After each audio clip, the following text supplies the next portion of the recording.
Derek and I are saluting in. So he's just going to statue pose for the first drill. If I'm doing a high-low, it's just high and low. So it looks like this. I go across the neck.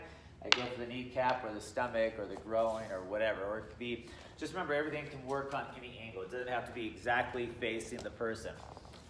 If I want to make that high-low drill into like an Espada Daga drill, which would be like a spear and a dagger or a stick and a knife, and basically a long weapon and a short weapon. Generally speaking, you're going to have your longer weapon in front wherever your forward leg is. So if my right foot's in front, my right stick's going to have maximum reach. But if they come in or they block this stick out of the way, now they're in range, so I want to use my shorter range weapon to attack them. Or I'm going to stick, I'm going to have to reach out for them with that stab. So Espada Daga drill 1 is going to be just like a high-low, but in between that high-low, I'm actually stabbing body. So looks like this. I go across the neck, stab the body. Go to the thigh or low line, stab the body. You're thrusting it in. The slash is bad, but it's really bad if they're really throwing quite a few inches of blade into the person as well. From the left side, if I'm just doing a high-low drill, it looks like that. If I'm doing a Espada Daga drill, it looks like a high-low with the knife in between.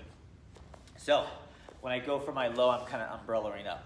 So now Derek and I are going to do that with each other. It's just the high-low. So this is an even Steven drill. It's bad news for both of us because we're both going to stab each other in the stomach. So this is where you got to be careful, because when I get into range, right now I'm way out here, right? I'm a little safer, right? I might try to go for his hands. I'm not worried about that. But as soon as I come in here, reach me, he can really get a good reach, because now it's past the point of his hands. His hand stops there, but that extra 6 inches of blade may get me. And if he has a machete or a larger dagger, he's got that advantage. And rarely are you ever going to fight somebody that has a stick and a knife and you have a stick and a knife. But again, these are all attribute drills. If you're a jungle fighting, it may be a more plausible scenario. But you want to be the guy with the stick and the knife, or a long weapon and a short weapon, because I've got 2 ranges I can defend the guy off. And hopefully they don't have any weapon. That's the ideal situation.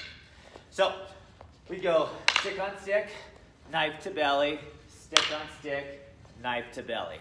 We do the left side, stick on stick follow through, knife to belly or chest or heart or whatever. Doesn't have to be that target. I can go high to the face as well. So neither one of us like that scenario, so we switch again. So now what we're going to do is I'm going to be saying, hey, I could defang the snake. I can just cut that hand and hopefully there'll be a release there. So that's my focus. I'm tunnel visioning. My tunnel vision is, hey, I have to have it.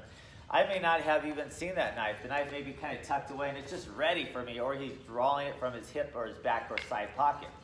So I hit the stick and I focus so much on the stick that he stabs me in the stomach. Bad news for me. Or he goes low line.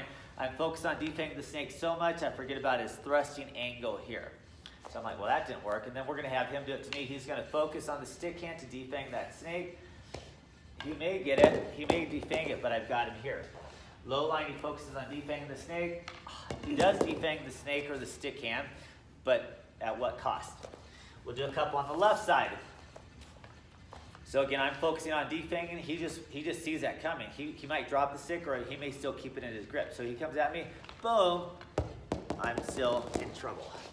He goes low line. I focus on that defang, boom, but he's got the thrust. So we come in. So scenario 1 wasn't very good. Scenario 2 isn't very good for either one of us. It's better for him in that scenario. So even though I've cut a few fingers, he still probably won the fight with that thrust. So I want to be in a position where I don't even have to worry about that hand either. I see it coming just in time. So we go stick on stick. I see it coming, and woo! Instead of trying to defang the snake stick side on the snake, I'm defanging the knife side here, and I still have a defensive here. Then I'm going low. He goes stick on stick low, but he stabs me, but ooh, I have it here.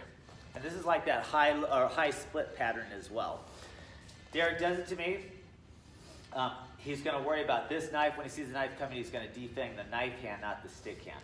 So he blocks stick on stick, and he separates the knife from my hand as well. I go low line.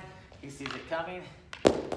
And the fight's still going on, mind you. He just defanged. I still have a stick in my hand. So there's more to this type of drill than meets the eye in this scenario.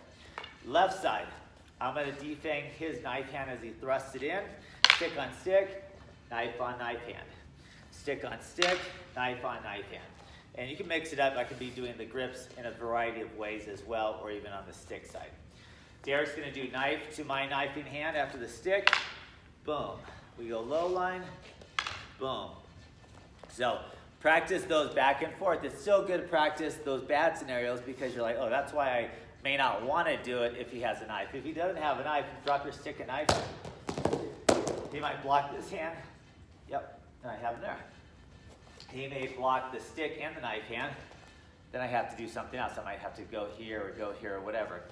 So there's possibilities for him to block both of them, but he's got to be aware of it going on. He blocks low. He may just, I'll go ahead and do something different. Let's lift the shin up because I'm going low line.